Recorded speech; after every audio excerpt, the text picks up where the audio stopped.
Jésus, ayant vu la foule qui importunait Jairus lorsqu'il était dans sa dépression,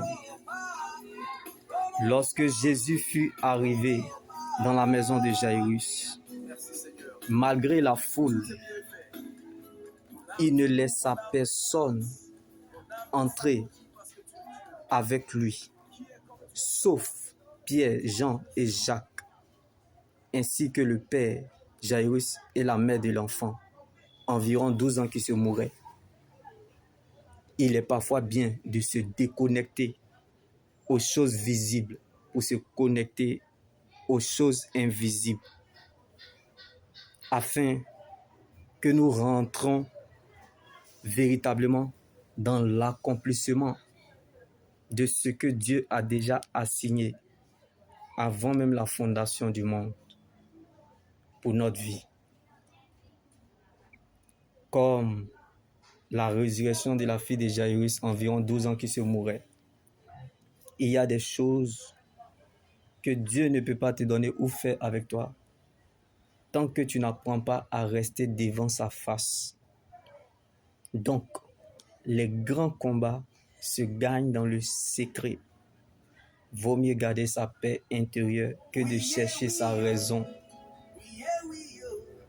Pour la résurrection de la fille de Jairus, environ 12 ans qui se mourait,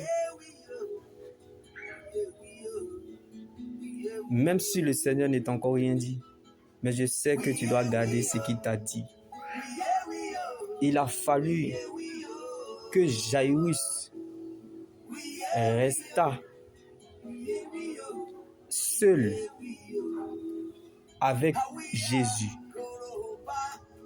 avec Jean, Jacques et la mère de sa fille, afin que Dieu se révèle à eux en les solidifiant dans la solitude. Je ne connais pas ta question, mais c'est une question de révélation. Tu as besoin d'orientation, car rien n'est gratuit dans le monde spirituel. Tout a un prix à payer. Donc il y a quelque chose que tu dois perdre. Il y a quelque chose qui doit te quitter. Il y a quelque chose qui doit partir. Il y a quelque chose qui doit s'arrêter. Et tu le sais. Donc, c'est toi qui l'attends. Dieu a juste mis ton retard en décalage pour la remettre à l'heure quand tu seras prêt. Comme la résurrection de la fille de Jairus, environ 12 ans qui se mourait.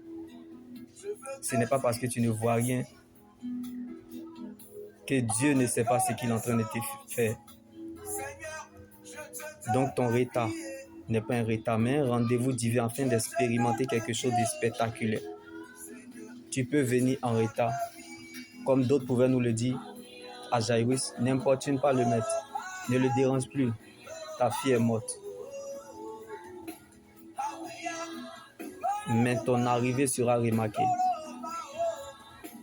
Car seul Dieu détient la meilleure version originale de ton histoire. Donc ce n'est pas parce que tu ne comprends pas qu'il ne sait pas ce qu'il est en train de faire. Parce qu'il ne se trompe jamais sur ce qu'il fait.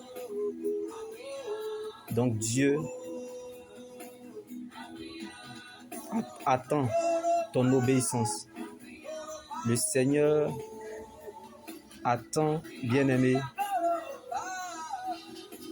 que tu t'attaches à sa parole. Car rien n'arrive sans rien. Si une chose est arrivée, c'est parce qu'il y a quelque chose qui est arrivé avant cette chose. Dieu ne permet rien pour rien. Dieu ne fait rien pour rien. Car dans le monde spirituel, rien n'est gratuit. Voilà. Donc, si tu veux aller adorer des fétiches, vas-y. Mais en Jésus, rien n'arrive sans rien. Il y a un prix à payer en tout. Donc, si tu refuses d'entendre le langage humain, tu entendras le langage divin. Dieu ne se trouve pas à la parole, mais dans sa parole. Donc, tant que tu gardes la couronne, le règne de Dieu ne descendra pas sur toi. Car le règne de Dieu descend toujours dans la vie de celui qui fait porter à Dieu sa couronne. Donc, si tu fais de la parole de Dieu ton roi, comme Jairus, tu deviendras sa reine, comme la résurrection de la fille de Jairus, environ 12 ans qui se mourait. Dieu veille sur sa parole et agit avec sagesse.